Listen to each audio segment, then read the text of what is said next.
at you. You made it to the Harris Family Ranch. We got a lot going on today. It's a hodgepodge of chores and all kinds of people going different directions. Let's see what I'm kind of coming to you in the middle of the day today. We already knocked out. We built a ramp for a wheelchair. One of our cousins broke his leg, and he's hemmed up on the mend in a wheelchair, and his house is pier and beam. So we went over and built the ramp there so he can get in and out of his house.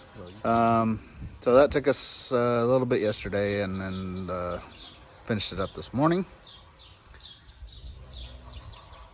But everything else we got going on, I'll share with you in a moment.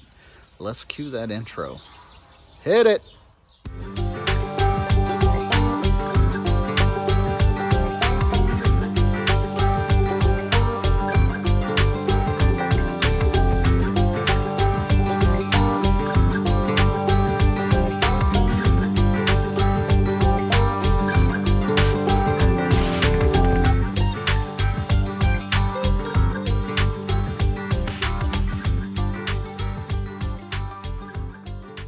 Alright, like I said, hodgepodge today.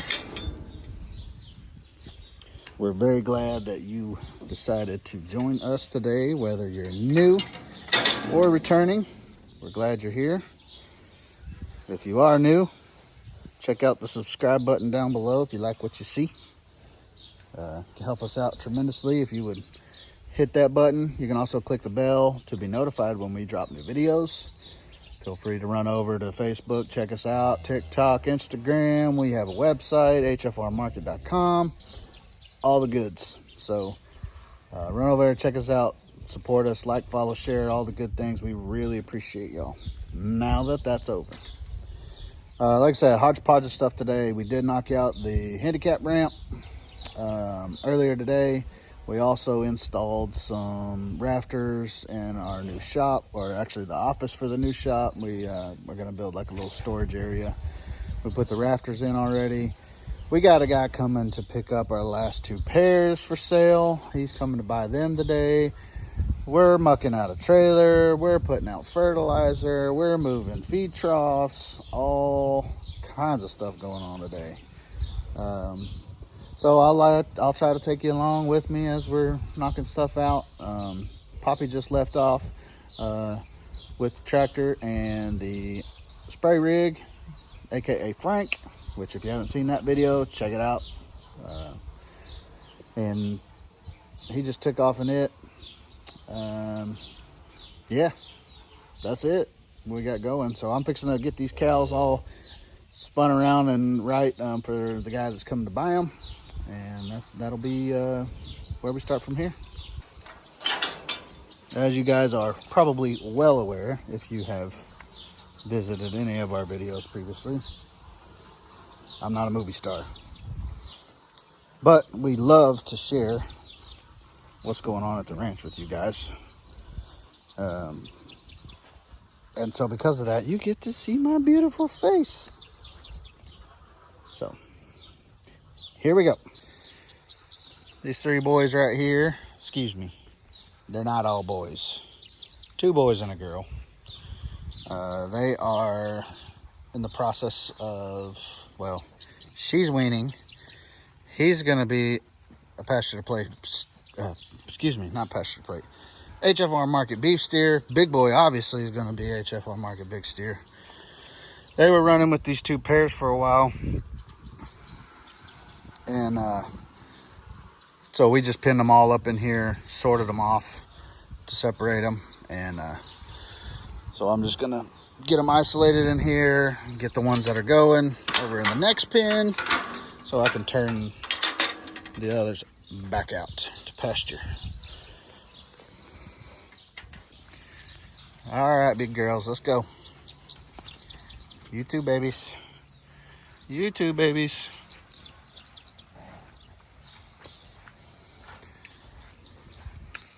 Nice and easy. Nice and easy. Man, this old boy's buying these 2 pairs is getting a solid set here. Those two Mama cows have been excellent for us, but because we're shifting our operation to a different style, we're getting out of cow-calf. These are the last two to go. Sad, I know. But they are some really great cows, and you got to see earlier their calves are coming on. Probably going to be some studs. So a couple steer calves. One of them still needs to slick off a little bit, but they're looking great. All right, we got the pot right over here with the two pairs. Gotta open the gates down here to let these boys and girls out so they can go get them some grass, because we are grass fed. Gotta put a lot of this green stuff out here on the ground. It grows everywhere. Well, not everywhere, but he put it out here in anticipation or knowing that herd animals were going to be what consumed it. That's the way it was meant to be. That's the way we'll keep it. Because our animals, we believe in raising our animals like they were meant to be raised in a natural environment. So we let them graze. There's no feedlots that happen here. No crowded feeding areas and all that. They get to go out to pasture as much as possible. Look at these dudes. They think they know what's going on.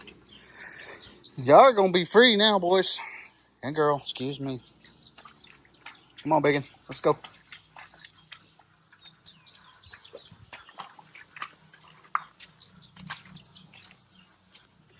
We've been, I'll say battling. I wouldn't say battling. We'll say working around. Been working around the rain. It's been raining pretty good out here for the past couple days. Usually 2 or 3 times a day we're getting a shower. So we're having to kind of work around the rain. So it's kind of sloppy and nasty in the pens right now.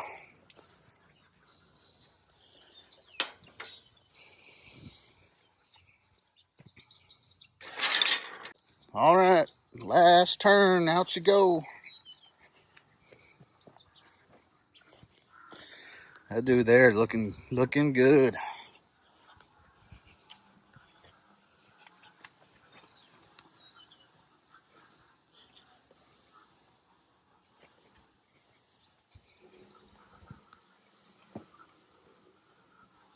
Little slip.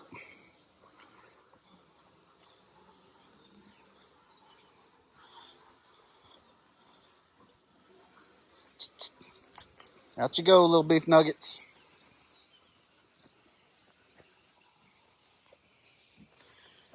It's pretty amazing to watch cows and their behavior and how they react to you. It's probably one of my favorite things. Some of the things you may not have known, some of you may have known already, but most cows, probably, I don't know the exact percentage, but it's an upper part of the majority. I'm wanting to say it's like 90%, but I'm not for sure on that. Somebody can Google check me. I think it's like 90%. They're left eye dominant. Almost every single one of them. Left eye dominant. Is that not crazy? Hold on, need both hands. So most cows are left eye dominant. And in order to make them move or make them go where you want them to, you have to appeal to that left side more so than you do your right side. It's pretty interesting. If you'll watch a cow, you can't stand directly behind her because you can't see right behind her. But they do have a pretty good field of view. They can see, I'm wanting to say 270 degrees around them. Don't quote me on that either, but it's a lot. But their tendency is to check their left side because they're left eye dominant. So I find that pretty interesting. You may too. You may also not. And that's okay. Another little tidbit as we're walking here is cows also have a difference in their reaction to crossbody planes, what I call crossbody planes. And it's pretty neat. I'm not going to be able to show you by myself in here, but it's pretty neat to watch them react to that. So you can literally control, most of the time, as long as they're not worked up and in a frenzy, you can literally control a cow's movement based off your body position. So, you know, if a cow's standing out there and my body is crossed to her, it's going to change the way she behaves. If my body is turned like this, in line, kind of in line with her, it changes the way she reacts. It may make her go or not go, depending on what you want.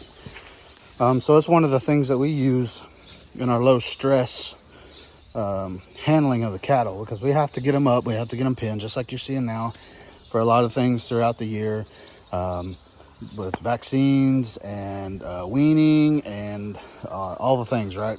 And so we don't want to apply that pressure to them with hooping and hollering and carrying on and smacking them with sticks and hot shots. Hey, we got a hot shot.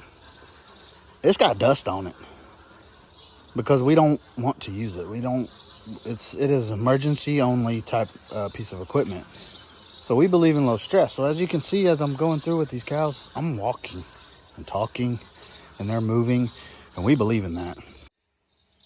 We try to make it to where as low stress as possible, because we're trying to grow beef, right?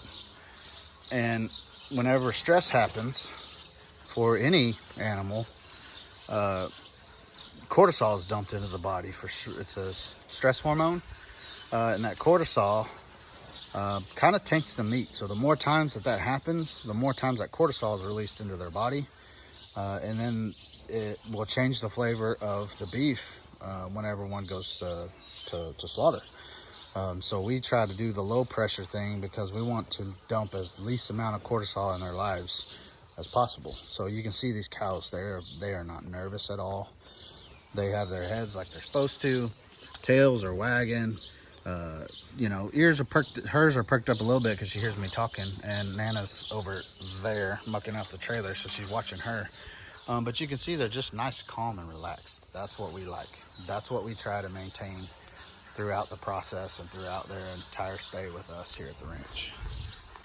So what I'm going to do now, and I'm probably going to have 2 hands in order to do it, I'm going to try to sort these 2 cows away from their babies, because when the guy comes to buy them, we don't want to load them in the same section of the trailer, because with moving and jostling and all that kind of stuff, limited space in the trailer, there is a little bit more of a likelihood that one of the calves could get trampled, because there's a dramatic size difference there, and it wouldn't be an on-purpose thing. It'd be an accident. We don't want that to happen.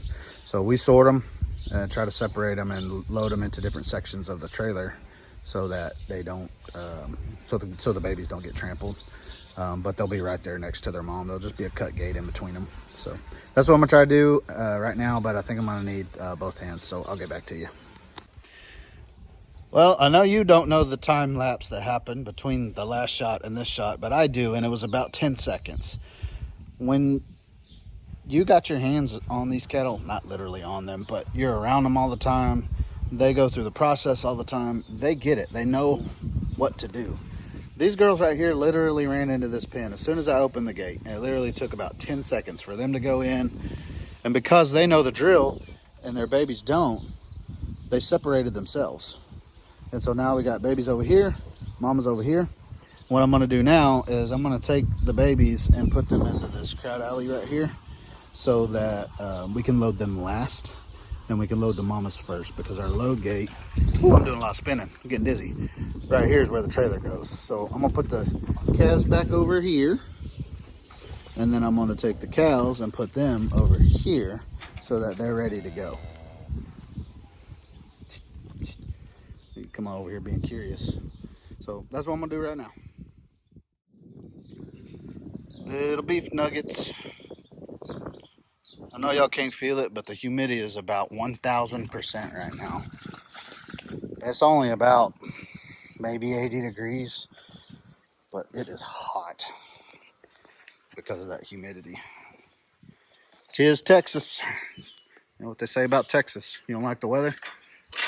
Just wait a minute. All right, the pot is right. Like I said, this is the load alley here. Back a trailer up. We'll put the cows in first. We'll section them off with a cross gate once he gets here. We got the babies over here in the crowd alley. We'll get behind them, drive them up into the back of the trailer on the back part. That's the way it'll go. And you couldn't ask for better timing because he's pulling up right now.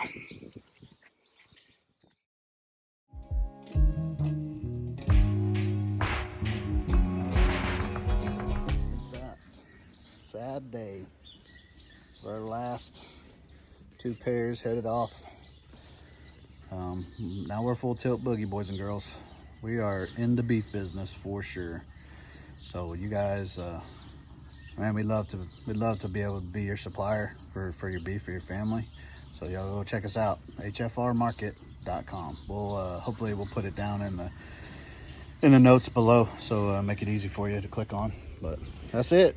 Now we're completely raising beef now. No more cow calf and all that, and hopefully we can be a better provider for our community this way.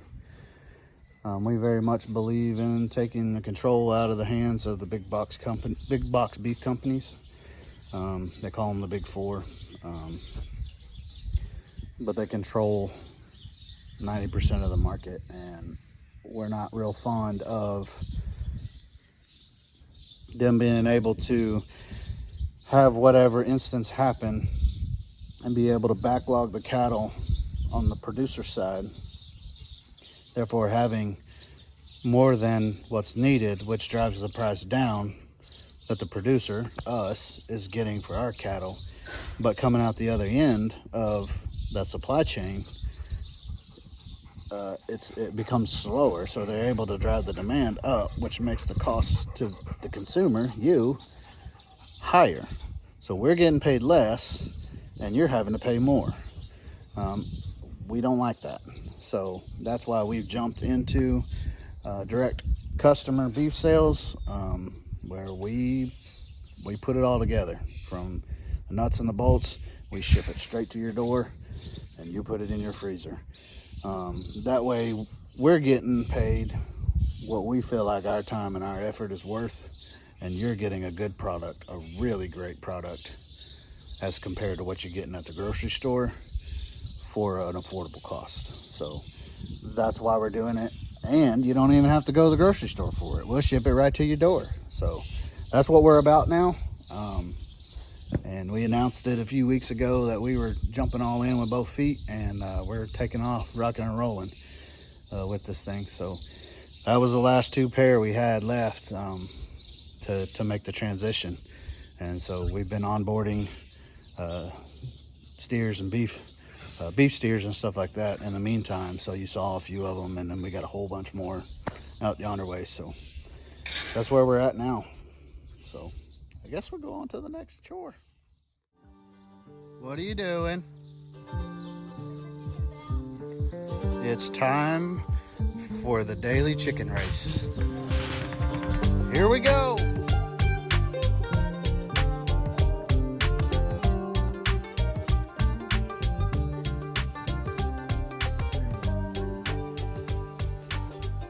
All right, let's talk a little bit about fertilizer. That's what Dad's out doing, Poppy. That's what he's out doing right now. He's spraying out fertilizer.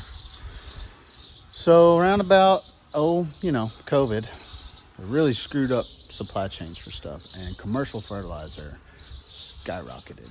It was, I don't even remember what the cost ended up being, doubling, tripling, I don't know. It was nuts what commercial fertilizer. So we started doing research to try to see if we could come up with a more affordable option that would give us similar, hopefully better, but similar results. And what we came up with was rabbit tea. That's right, rabbit. R-A-B-B-I-T. Rabbit. Anybody? Yeah, but rabbit tea. So basically what rabbit tea is it is rabbit poop that is a very excellent fertilizer. Now it has to go through some processes with enzymes and all of the scientific speak that goes along with that. It goes through a process with tanks and all the things. It's basically a big septic system, but and that makes it activated, and then we get it from a supplier here locally, and then we put it in our spray rig and spray it out as liquid. So it's basically a liquid fertilizer. It comes as a concentrate. We put it in the spray rig, add water to it, and then spray it out on the pastures.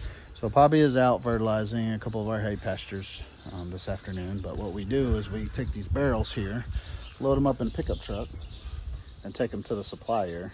They fill them however much we need, and then we pump them into the spray rig, Frank.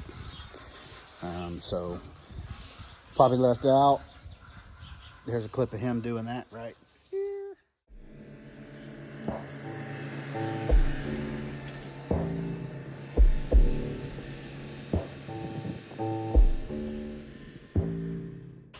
So he's doing that, and Nana is doing this. We had some cows the other day. And as we know, cows are not potty trained. So, and they poop a lot.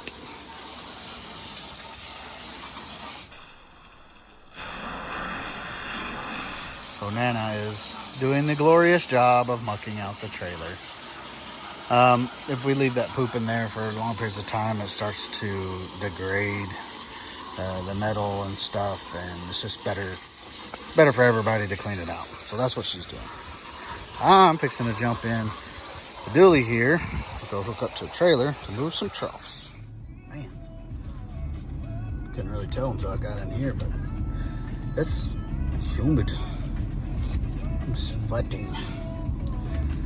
So on to the next. And by next, I'm going to move some troughs. So we do a process of what's called rotational grazing. I've hit on it, I think, in one or two of our other videos. Turn that radio down. I've hit on one or two of our other videos, but in case you haven't seen those, I'll kind of explain it a little bit again. So there's a thing called a stocking rate. And a stocking rate is basically how many cows you can fit on a certain amount of acreage. Because the cows consume so much forage material, the grass, they if you overstock whatever acreage that you have, there's not enough food to go around. So our area is, the average for the county is 1 cow per every 3 to 4 acres. That's an average. Our grasses do a little bit better than that. So we're usually able to stock about 1 cow per every about 2.5 acres, which is really good. We're in Northeast Texas, so we got a lot of green out here. We get sufficient rain out here, so we're able to fit more cows on smaller acreage because of that. You head out west and stuff, I mean, their stocking rates can be 1 cow per 50 acres in some places, just because it's dry and there's just not a lot of grass. So all that to say, we rotationally graze. Rotational grazing is basically where you overstock your certain acreage. And you may say, well, you just said that you can only stock a certain number per acres. Yes, if you can't move them.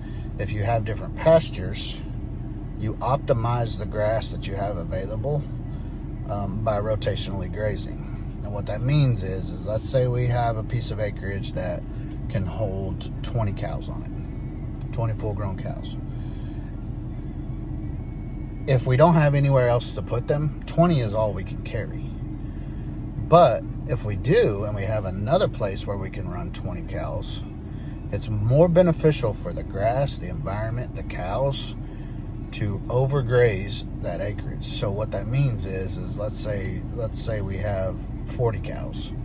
We'll put all 40 cows on that piece of acreage that can run 20 cows on it and let them eat the grass down. and they'll overgraze it, and basically that will keep weeds choked out and trampled down. They actually help their environment by doing that, as well as they're fertilizing it, because you're putting 40 cows on it versus 20. There's more fertilizer into it through their poop and stuff. So once that 20 acres, but where 20 cows gets eat down, then you move them. And in the meantime, the other pasture that has been 20 acres has been growing and growing and growing and growing. So you move them over to the other pasture, they start eating it, and then the original one gets to recover. It gets to absorb the nutrients from the fertilizer that was put out there via the poop, or if you've put fertilizer out there, and it gets to grow and grow up, and the grass, because of its growing and because it's fertilized, will choke out weeds and all that, and it's a whole lot better, way better. So we rotationally graze. I said all that to say this is why I'm doing what I'm doing now. So what I'm doing now is we have our feed lane. Again, if you've seen almost any of our other videos, I got dirt on my face. Man, ain't I pretty. So if you've seen in our other videos, we have our feed lane that we use it's like right in the center of a few of our pastures, and we use it to feed in most of the time. But we're getting to a point where we're going to be putting steers and the such over on a lease pasture as part of that rotational grazing that we do. We're going to put them over there, but we don't have a place to feed them the loose feed that we feed them every day. So we're going to take some of the troughs out of that feed lane, load them on a trailer, take them over to the lease pasture, and set them up so that we can feed them every day in there, because they'll be isolated away from the home place, and they won't be able to get back to the feed lane every morning. So we're going to move some of the troughs over. So now I got to hook this trailer up. Need both hands. I'll be back. Whew. That can be kind of fun. We don't use this trailer regularly, so it kind of sits down there sometimes. It's a big 33-foot gooseneck, but it sits down there, so critters like to find homes in it, aka the flying kind with the stingers on it. So you have to be very aware of your surroundings. I made it today. No stings. Good day. Moving troughs.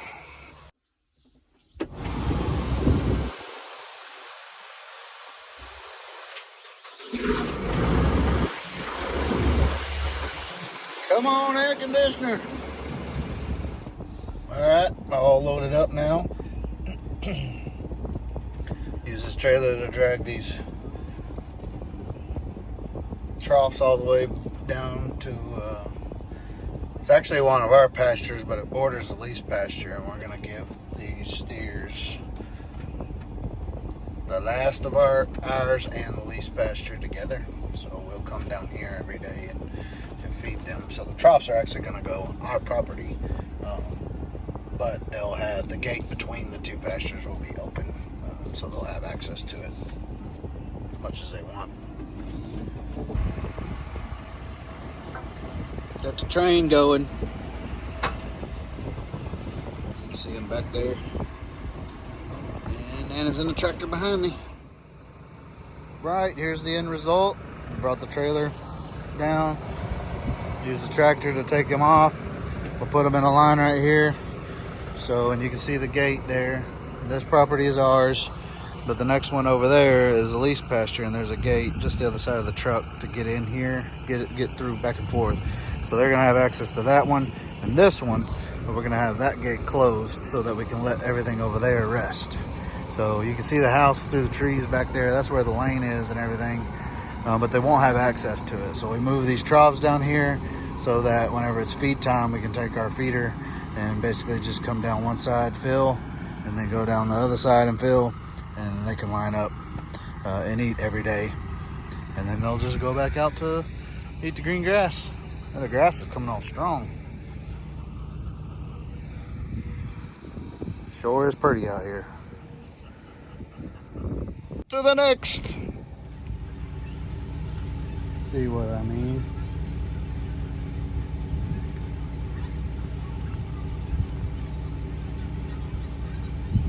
Made him a little home in there. I made him mad.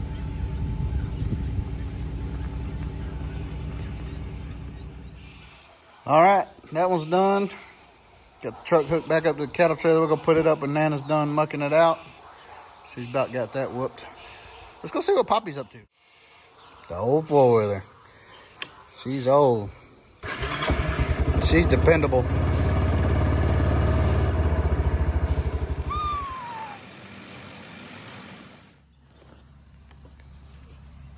All right, like I said before, Poppy's out here.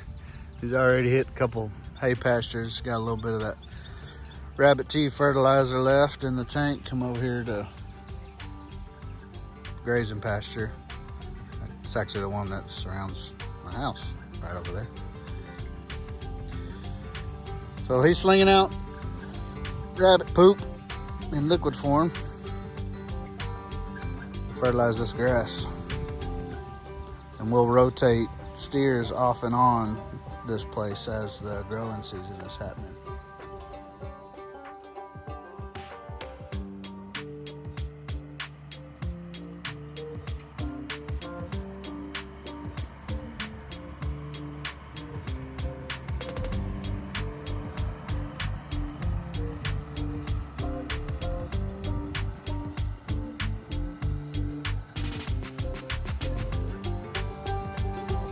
Frank ain't fancy, but he gets the job done.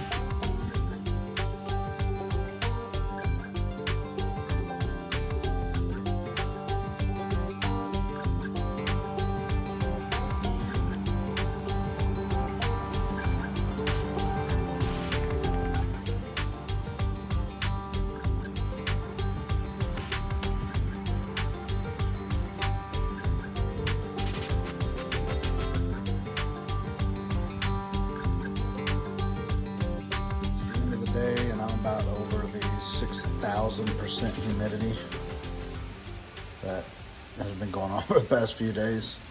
I'm spending the rest of the day in the air conditioner. I've already changed into a dry t-shirt, and that's about all that's going to go on today. Appreciate you guys hanging out with us. We love y'all. We love getting to share all this with you. Please come back for more. Subscribe. And click the bell at the bottom. You'll be notified. And go check out hfrmarket.com. We got the beef. And we'd be happy to fix you up and get it shipped straight to you. So you don't have to deal with the grocery store or anything like that. So let us know. Y'all go make a hand somewhere. Bless somebody today.